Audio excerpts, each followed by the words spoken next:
લાયા બાકી લાયા ભાઈ સુરેન્દ્રનગરમાં પહેલી વાર લઈને આવી ગયા છે એમપીના બુરહાનપુરના સ્પેશિયલ માવા જલેબી અને જોરદાર ગુલાબજામુનની ઘણી બધી વેરાયટીઓ તો મિત્રો લઈને આવી ગયા છે તમને હેન્ડલૂમ ચોક પર અજરામણ ટાવર રોડ પર જ્યાં મિત્રો અહીંયા તમને મળે છે એકદમ ગરમા ગરમ નવી વેરાયટીઓ આપણા સુરેન્દ્રનગરમાં આવી વેરાયટીઓ અત્યાર સુધી તમને ક્યાંય નહીં જોવા મળે હોય અને દુકાન ઓપનિંગની સાથે જ માણસોની ભીડ લાગી ગઈ છે વસ્તુઓ ટેસ્ટ અને ટ્રાય કરવા માટે હા લોકોને ખૂબ જ પસંદ આવી રહી છે ભાઈ ટેસ્ટની વાત કરીએ તો એકદમ લાજવાબ રહેવાનો છે એમાં પણ કાલા જામુન ગુલાબજામુન માવા જલેબી દૂધ રબડી માવા ગુલાબજામુન ગાજર હલવા દહીં વડા અને એમપીની સ્પેશિયલ કુરકુરી જલેબી પણ તમને જોવા મળી રહેવાની છે અને બપોરે 1 વાગ્યાથી લઈને રાત્રે 11 વાગ્યા સુધી તમને આ બધી વસ્તુ અહીંયા જોવા મળી રહેશે ને હા વાત કરીએ ને તો પાર્સલ પણ થઈ જાય છે ઓન ધ સ્પોટ પણ તમે ટેસ્ટ કરી શકો છો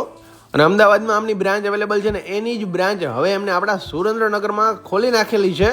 એટલે એવો જોરદાર ટેસ્ટ તમને આપણા સુરેન્દ્રનગરમાં પણ હવે જોવા મળશે એમ પણ સુરેન્દ્રનગરના લોકો ખૂબ જ સ્વીટ લવર્સ છે તો એમના માટે સ્પેશિયલી ઘણી બધી નવી વેરાયટી એમાં પણ જો આ બુરહાનપુરની સ્પેશિયલ કુરકુરી જલેબી છે એ પણ હવે આપણા સુરેન્દ્રનગરમાં આવી ગઈ છે બાકી માવા જલેબી ને માવા ગુલાબજામુન ટ્રાય કરવાનું તો ભૂલતા જ નહીં ભાઈ મજા આવી જશે અને ભાઈ જેન્યુઅનલી વાત કરું ને મેં ટેસ્ટ ટ્રાય કરી છે મને ખૂબ જ મજા આવી છે એકદમ યુનિક ટેસ્ટ છે અત્યાર સુધીમાં સુરેન્દ્રનગરમાં આવા ટેસ્ટની વસ્તુઓ મેં ટ્રાય નથી તો તમે પણ ટ્રાય કરીને નીચે કોમેન્ટ બોક્સમાં કોમેન્ટ કરવાનું ના ભૂલતા કે તમને પણ આમની વેરાયટીઓ કેવી લાગી।